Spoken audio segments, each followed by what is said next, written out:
Mr. Liam of Grump Dog Games is well known in the TSW community for his work on the Great Western Express remaster, and today we're looking at his first payware add-on.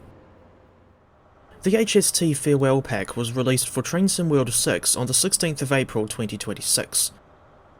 It's available on Steam, or wherever else you can buy TSW add-ons, for £13 or $26.75 NZD at full price.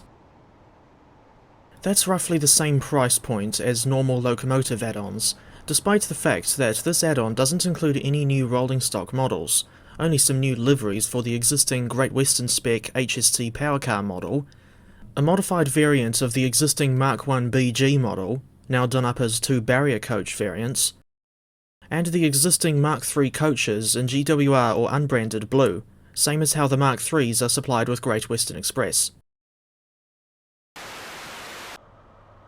It's worth noting that other gameplay packs, like the Expert BR101 on Kassel to Würzburg, Europhoenix Class 37, Arosa Aggregates, Cargo Line Volume 1, and even the disastrous ECML Diesel Rail Tour, are cheaper than HST Farewell. This begs the question as to why there isn't a single standard price for gameplay packs, and that goes for regular locomotive add-ons as well. On the topic of HSTs, I would still like to see someone, be it Mr. Liam or someone else, make a backdated Valenta-powered HST with Mark III coaches in intercity colours for use on the West Cornwall local route. As for why I used footage of the Network Rail HST, it's because of my inability to go back in time and film the HSTs when they still had Valenta power units. As for the new liveries included in the Farewell Pack, they are as follows. 43002 Sir Kenneth Grange in British Rail blue and yellow, a heritage livery unveiled in 2016. 43093 Old Oak Common in GWR green with special Legends of the Great Western decals. 43185 Great Western in Intercity Swallow, another heritage livery unveiled in 2016. 43187 and 43188 in GWR green with white dragon decals. A second variant of 43188, now with yellow dragon decals and the name of a Welsh cyclist. GWR green with the vinyl GWR logo, as opposed to the 3D logo that you get with the Great Western Express pack. And an unbranded version of GWR green, presumably to represent power cars after they went off lease. 43002 is notable for being the first production HST power car, and on a personal note, I was lucky to see the real thing when I went to the National Railway Museum in April 2025. This particular power car was withdrawn in 2019, and became part of the National Collection after the fact. 9 days later, in the far southwest of England, I ended up seeing 43093 and other HST power cars in, what I didn't know at the time was, their final months of service with Great Western Railway.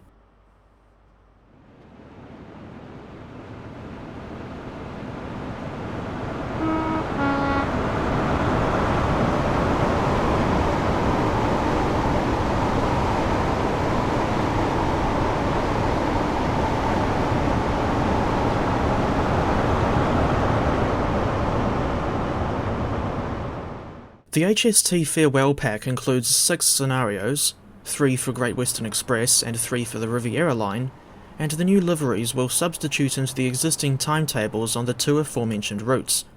The only new services added by this pack are unconventional empty stock moves using the Mark 1 barrier vehicles.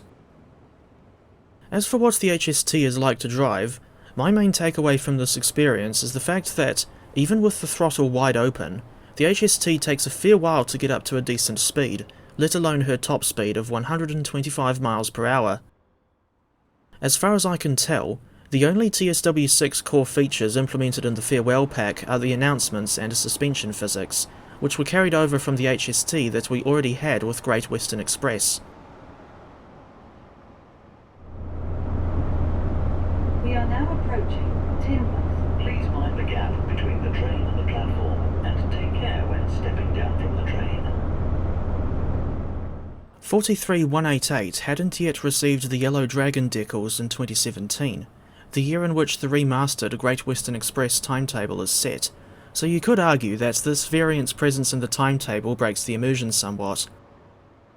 To be brutally honest, one aspect of the pack that I find particularly disappointing is the lack of a Mark III variant with sliding doors, a modification made in the late 2010s, and this is what the HST power cars ran with during their time on the short-form castle sets.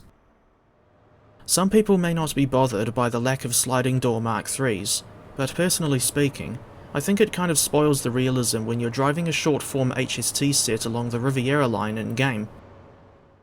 And before anyone tries the tiresome "you do better" argument again, I will remind you of the simple fact that one doesn't need to be a developer in order to notice and point out downsides in a given item of DLC.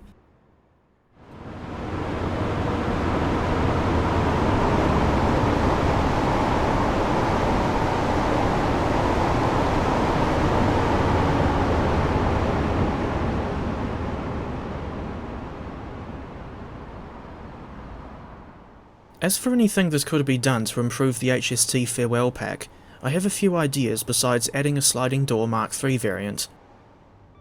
The power cars could do with a new cab interior model, not to mention an updated sound set, and I also think the camera is set too high up when you're in the driver's seat, but there's no option to adjust the seat height. That's something I would like to see added at some point. I also noticed a bug with some empty stock services on the Riviera Line, in the sense that the service start time is often listed under duration, as well as the actual service start time list, so one doesn't know how long those services will take to complete.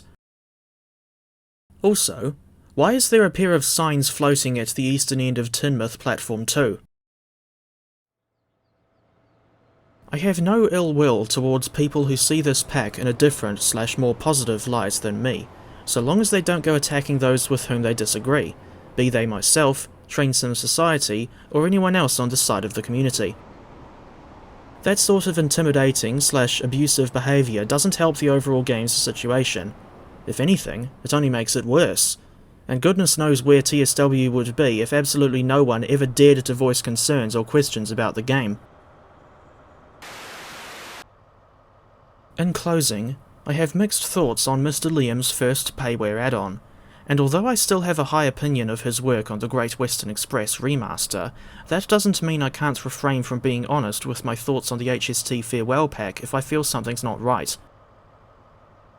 Although I like the new liveries for the HST power car, particularly where 43002 Sir Kenneth Grange and 43093 Old Oak Common are concerned, and I like to drive them along the Riviera Line or Great Western Express every now and then, I agree with those who believe this pack to simply be too expensive for what it is, and I can imagine people being put off by the price. If the HST Farewell Pack was priced around £6 or £8, as opposed to 13, I would have an easier time deciding whether or not I'd recommend it to other TSW6 players outside of a sale. Even so, I wish Mr. Liam good luck for any future projects, and to be fair, at least this first payware one of his actually has a decent level of purpose in TSW, which is more than I can say for Dovetail's yet-to-be-released Great British Railways Class 802. I'm using my footage of the Hull Trains units in lieu of any real trains being painted in the GBR livery yet, and regarding the GBR 802 add-on for TSW, I can summarise my thoughts on it by quoting Sydney Watson. I really don't have the words to articulate how much this bothers me. Anyway, unnecessary 802 reskin aside, if you've stuck around to the end of the video, you win tickets for a train that carries one of the technical difficulties and a Fleetwood Mac song to a small town in New Zealand. It's the Gary Brannan and Rhiannon to Shannon Cannonball,